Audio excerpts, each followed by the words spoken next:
कहीं ना कहीं किसी न किसी व्यथा से ग्रसित है। कोऊ तन दुखी तो कोऊ मन दुखी,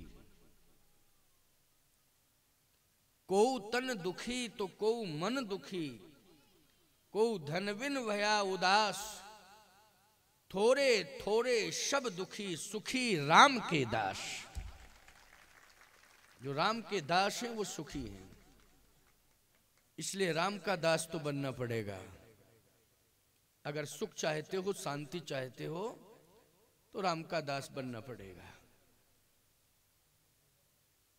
आप सबको मालूम है, सब जानते हैं, कथाएं सुनते रहते हैं, संत विद्वान मनीषियों से आप सब जुड़े हुए हैं। छत्तीसगढ़ तो धर्म प्रधान राज्य है, यहाँ तो संत महात्मा सदा आते ही रहते हैं। यहाँ की जनता संतों से जुड़ी हुई है, विद्वानों से जुड़ी हुई जनता है, धार्मिक जनता है।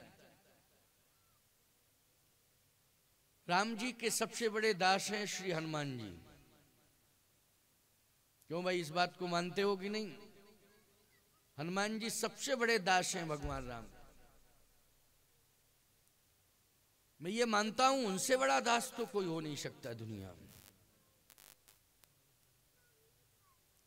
हनुमान जैसे सेवक को भगवान राम ने प्राप्त किया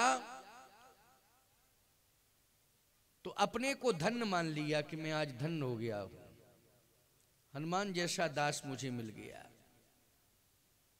हनुमान जी की ही एक कृपा है आप सबके ऊपर। आप संकटों से दूर हैं, आप संकटों से दूर हैं, हनुमान जी की कृपा है। संकट ते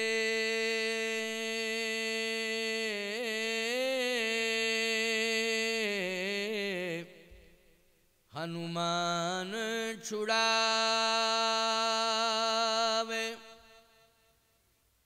मन क्रम बचन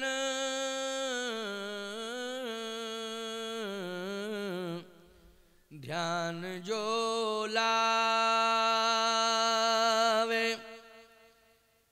कैसा भी संकट क्यों ना हो जीवन में, यदि आप राम भक्त श्री रामदास हनुमान जी महाराज का स्मरण करिए, उनके चरणार बिंदों में समर्पण करिए, आपका संकट दूर हो जाएगा। ये मैं अपने अनुभव की बात बता रहा हूं और ये शास्त्र सम्मत बात कह रहा हूं, प्रमाणित है। ये किसी भी प्रकार का संकट रह ही नहीं सकता है, लेकिन आपको समर्पित होना पड़ेगा। एक बात बहुत अच्छी स्मरण हो आई। भगवान राम संपूर्ण वानर भालुओं को अपने पास बुला रहे हैं। जैसे ही संकेत मिला तो संपूर्ण वानर भालू भगवान के समीप पहुंच गए। श्री हनुमान जी महाराज भी वहीं खड़े हुए हैं। भगवान राम उदास हैं, लेकिन हनुमान जी के रहते हुए प्रभु राम को उदास होना पड़े, ये आश्चर्य की बात है। हनुमान जी स्वयं देख रहे हैं कि प्रभु उदास हैं। जामवंत जी ने कहा कि आप उदास क्यों हैं? भगवान ने कहा हम इसलिए उदास हैं कि बहुत बड़ा युद्ध लड़ना है और ये विश्व युद्ध होगा। राम रावण का युद्ध बोलो, ये विश्व युद्ध हुआ कि नहीं? सबसे बड़ा युद्ध हुआ इतिहास में, इससे बड़ा युद्ध और कौन हो सकता है? भगवान ने कहा विश्व युद्ध होगा, तो जामवंत जी ने कहा कि आपको सोचने की जरूरत नहीं है, आप विजयी होंगे। बूढ़े हैं, बूढ़ा आदमी तो भाई यही कहेगा, है? बूढ़े आदमी के पास तो आशीर्वाद होता है, क्यों होता है कि नहीं? बूढ़ा आदमी यही कहता है कि चिंता करने की जरूरत नहीं है, सफलता मिलेगी, सफलता मिलेगी, निश्चित मिलेगी, उदास होने की जरूरत नहीं है। तो नौजवान सोच लेता है कि बूढ़े का आशीर्वाद हमें निश्चित रूप से सफलता दिलाएगा। जामवंत मंत्री अधबूढ़ा जामवंत जी बोल पड़े, आपको उदास होने की जरूरत नहीं है, आप विजयश्री आपको मिलेगी। भगवान राम ने कहा कि आपने ये कह तो दिया कि विजयश्री मिलेगी, लेकिन विजयश्री मिलती कैसे है, इस पर विचार किया? अब आप लोग सुन लेना, इस बात को समझ लेना। विजय श्री कैसे मिलती है, हम सब विजयी कैसे हों, इसके लिए हमारे पास कौन सी ताकत होनी चाहिए कि हम विजयी हों? सावधान, विजय श्री प्राप्त करने के लिए हमारे जीवन में एक संत का आशीर्वाद होना चाहिए। संत का आशीर्वाद होना चाहिए, विजय श्री मिलेगी। विजय श्री पाने के लिए सती का त्याग होना चाहिए और विजय श्री पाने के लिए सूरवीर का समर्पण होना चाहिए देश और राष्ट्र के, समाज के लिए। इन तीन के बल पर हमको विजय श्री मिलेगी, संत, सती और सूर। जामवंत जी ने कहा आपके पास तो तीनों हैं। सैनिक के रूप में आपके पास लक्ष्मण है। क्यों भाई, लक्ष्मण है ना, लक्ष्मण से बड़ा सैनिक कौन हो सकता? जामवंत जी कह रहे हैं, ये परामर्श हो रहा है, ये समुद्र के किनारे चर्चा हो रही है। लक्ष्मण जैसा सैनिक आपको मिला। लक्ष्मण साधारण नहीं है, आपके छोटे भाई हैं। आप प्रभाव को भले ही न समझें, लेकिन हम सब जानते हैं, पूरा संसार जानता है कि लक्ष्मण जी का क्या प्रभाव है। सबसे बड़े वीर हैं लक्ष्मण। जगमह सखा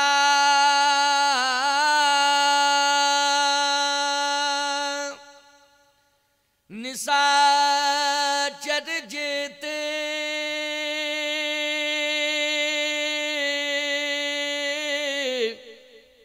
लक्ष्मण हनय निमिष महते।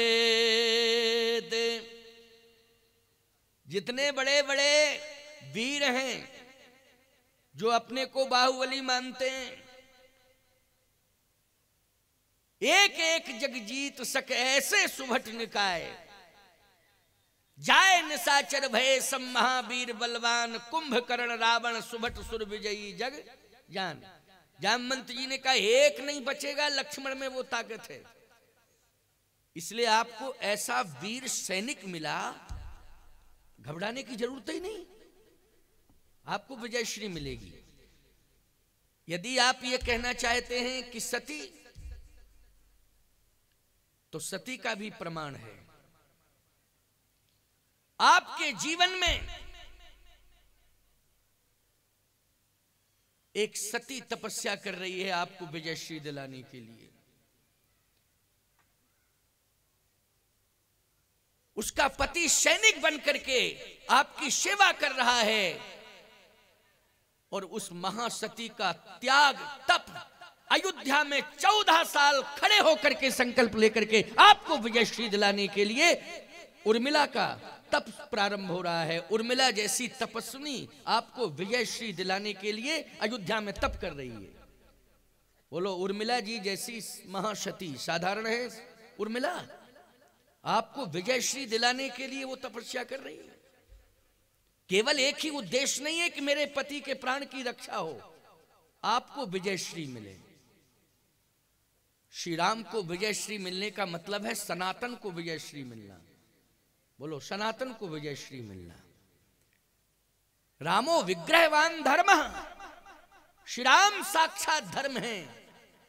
धर्म को विजय श्री मिलना, राम को विजय श्री मिलने का अर्थ है रामो विग्रहवान धर्मा, श्री राम को विजय श्री मिलना, सनातन संस्कृति को विजय श्री मिलना।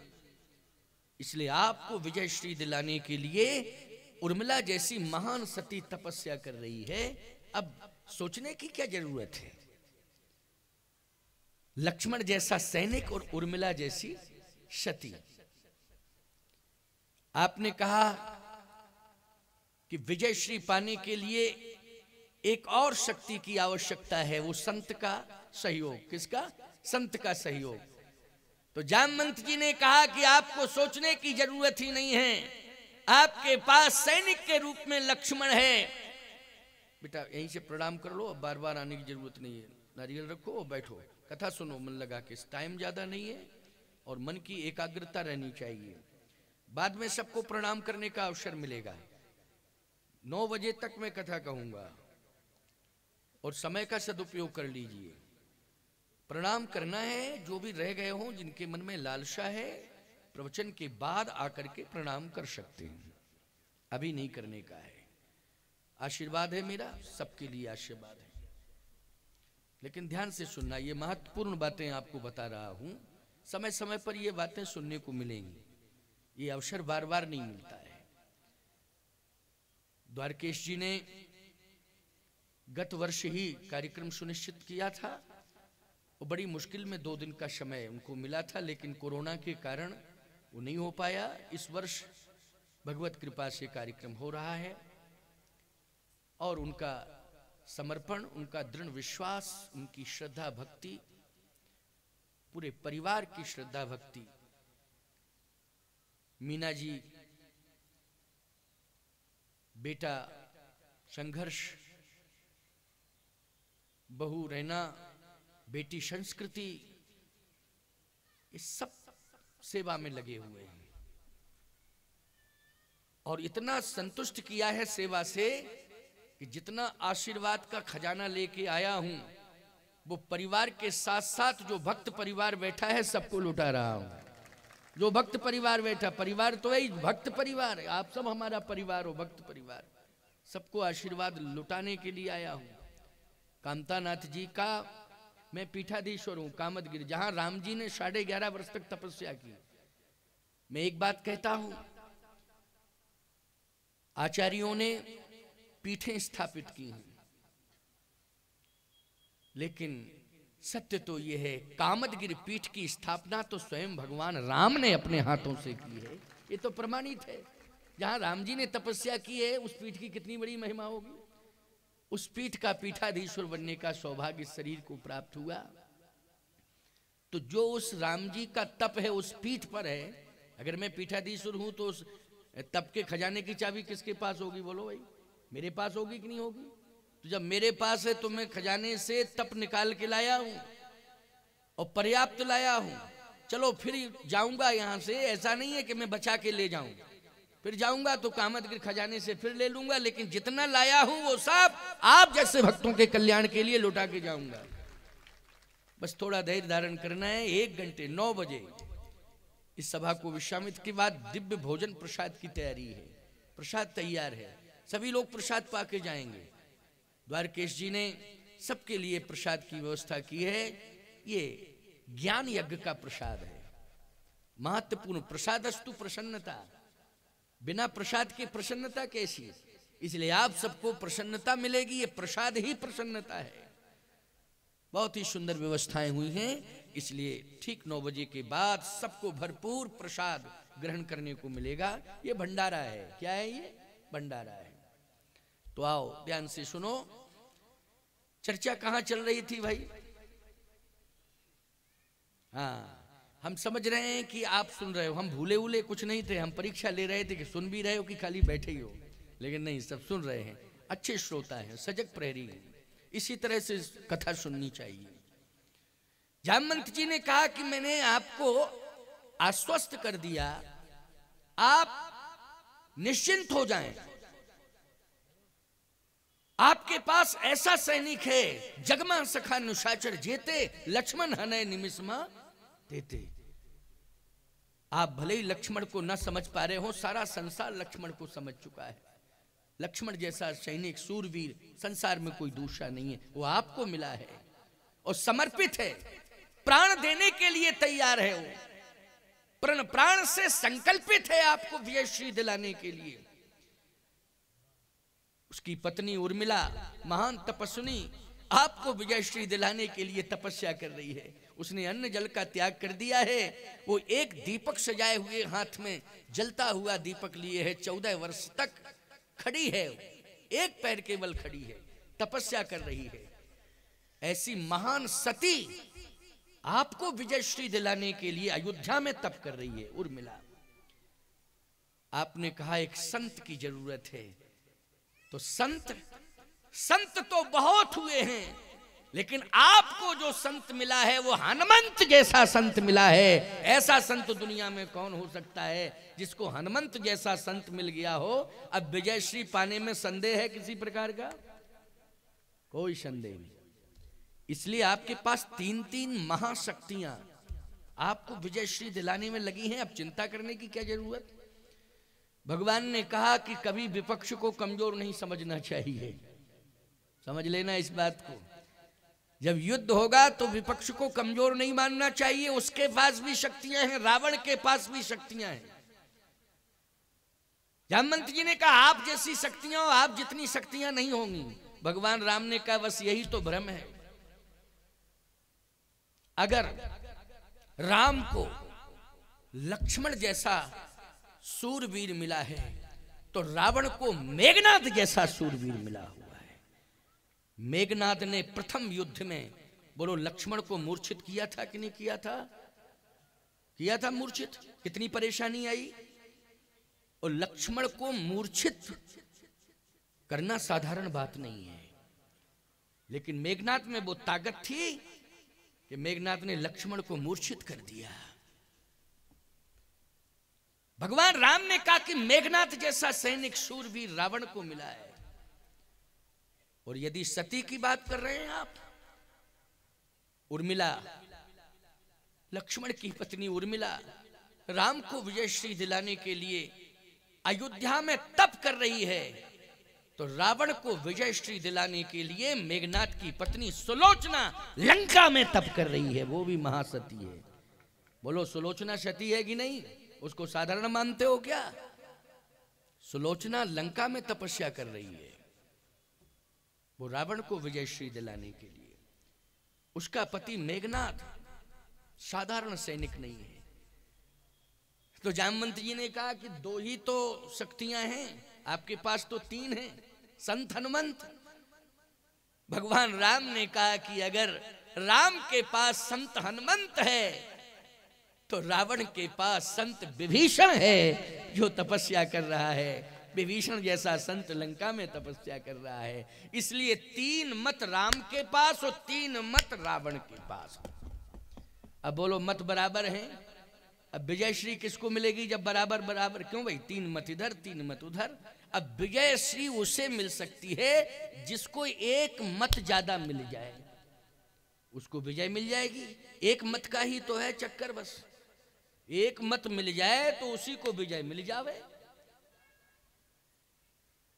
अब ये निर्णय करना है कि इन तीन में से कौन सा एक मत चाहिए। भाई तीन मत हैं, संत, सती और सैनिक। ये तीन मत हैं विजयश्री के लिए। एक मत चाहिए उसमें राम को। बोलो राम को विजयश्री पाने के लिए एक मत चाहिए। राम के पास चार मत हो जाएंगे, रावण के पास दो रह जाएंगे। तो जिसे एक मत मिल जाएगा उसको विजय मिल जाएगी। तो राम को केवल एक मत चाहिए। हनुमान जी ने कहा आप कहो तो हम तीनों ले आवे। आप एक की बात सोच रहे हैं।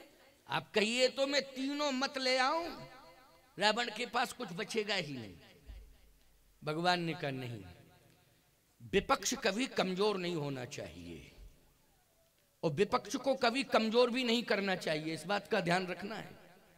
ना कमजोर होना चाहिए विपक्ष को, ना विपक्ष को कमजोर करना चाहिए। बिना सबल विरोधी दल का प्रजातंत्र अच्छा नहीं माना जाता है। मैं बहुत स्पष्ट बोल रहा हूं, ब्रजमोहन जी आप समझ रहे होंगे मेरी बात। बिना सबल विरोधी दल का प्रजातंत्र अच्छा नहीं माना जाता है, ये खतरा है। बिना ब्रेक का मोटरसाइकिल बहुत अच्छा है क्या? बिना ब्रेक का वाहन कोई अच्छा माना जाता है क्या? उसमें ब्रेक नहीं है और आप सड़क पर दौड़ा रहे हैं, एक्सीडेंट होगा कि नहीं होगा? खतरा होगा कि नहीं होगा? दुर्घटना होगी कि नहीं होगी? इसलिए ब्रेक अनिवार्य है कि नहीं? ब्रेक अनिवार्य है। बिना ब्रेक का मोटरसाइकिल वाहन, बिना सबल विरोधी दल का प्रजातंत्र और बुढ़ापे की शादी, ये तीनों इंसान को स्मशान तक पहुंचाने के लिए सुपरफास्ट ट्रेन का काम करते हैं। समझ लेना इस बात को। भगवान राम ने कहा कि रावण मेरा विरोधी है, मुझे कमजोर नहीं बनाना है उसे। नहीं, युद्ध का अर्थ क्या होगा बोलो भाई? युद्ध का कोई अर्थ नहीं, उसके पास भी शक्ति रहनी चाहिए। और सबसे बड़ी बात तो यह है, हनुमान जिस राष्ट्र का सैनिक होता है वो अपने राष्ट्र के लिए समर्पित होता है। जिस राष्ट्र की क्षति होती है वह अपने राष्ट्र के लिए समर्पित होती है। लेकिन संत ही एक ऐसा होता है जो सर्व स्वतंत्र होता है। बोलो, सर्व स्वतंत्र होता है संत। संत ही एक ऐसा होता है जो मंच से कहता है कि विश्व का कल्याण हो। बोलो, ये सनातन धर्म के मंच से नारा दिया जाता है कि विश्व का कल्याण हो। ये नारा कौन देता है? ये संत देता है। इसलिए हनुमान, मुझे लंका की सती की आवश्यकता नहीं है, मुझे लंका के सूरवीर सैनिक की आवश्यकता नहीं है। मुझे तो केवल राम को विजयश्री पाने के लिए अगर एक मत ज्यादा मिलना है तो वो संत मत मिलना चाहिए। संत अगर राम को मिल गया तो निश्चित रूप से राम को विजयश्री मिलेगी। बोलो विचारवान श्रोताओ, वो राम को विजयश्री दिलाने में जो संत मत है वो विभीषण है कि नहीं? कौन है वो? विभीषण है प्यारे। संत मत ही राम कहते हैं मुझे विजयश्री दिलाएगा। इसलिए हनुमंत अगर संत मिल जाए राम को तो निश्चित हो जाएगा कि राम विजयी होगा। केवल संत की आवश्यकता है और किसी की नहीं। बोलो, राम जी को भी विजय पाने के लिए संत की जरूरत पड़ी कि नहीं पड़ी? संतों को साधारण नहीं समझना चाहिए। ये संतों की देन है कि आज तुम्हारा भारत सुरक्षित है, इस बात को मानना पड़ेगा। ये संतों की देन है कि आज तुम्हारा भारत सुरक्षित है। भारत कृपा से सुरक्षित है। हमारे सैनिक प्रण प्राण से लगे हुए हैं राष्ट्र की रक्षा करने के लिए। उनका बहुत बड़ा त्याग है, बहुत बड़ा समर्पण है। मैं हृदय से उन सैनिकों का स्वागत करता हूं, हृदय से उन्हें आशीर्वाद देता हूं और यह भी कहता हूं कि भारत के सूरवीरों, चिंता करने की आवश्यकता नहीं है। संत जो तपस्या कर रहे हैं तुम्हें दीर्घायु बनाने के लिए कर रहे हैं। सारी तपस्या भारत के सैनिकों के लिए समर्पित है। क्योंकि आज हम स्वतंत्र पूर्वक कथा सुन रहे हैं, अगर सुरक्षित ना होते तो कैसे कथा सुनते बोलो? और सुरक्षित कौन किए इस देश को? सारी सीमाओं पर लगे हुए हमारे सैनिक जो मरने के लिए, मिटने के लिए तैयार हैं। लेकिन भारत की सीमा के अंदर आतताई अधर्मियों को प्रवेश नहीं दिया जा सकता है। जब तक वो जीवित हैं, जब तक उनकी श्वास चल रही है, वो प्राण देने के लिए तैयार हैं, पीछे हटने के लिए तैयार नहीं है। वो सैनिकों का त्याग है। इसलिए उन सैनिकों के लिए साधु संतों का तप समर्पित है प्यारे। भगवान राम ने कहा कि संत की जरूरत है, संत के सहयोग की आवश्यकता है। संत यदि साथ होगा तो राम को विजय मिलेगी। संतों का साथ होना बहुत आवश्यक है। विजयश्री पाने के लिए संतों का साथ होना बोलो बहुत आवश्यक है कि नहीं? भारत में आज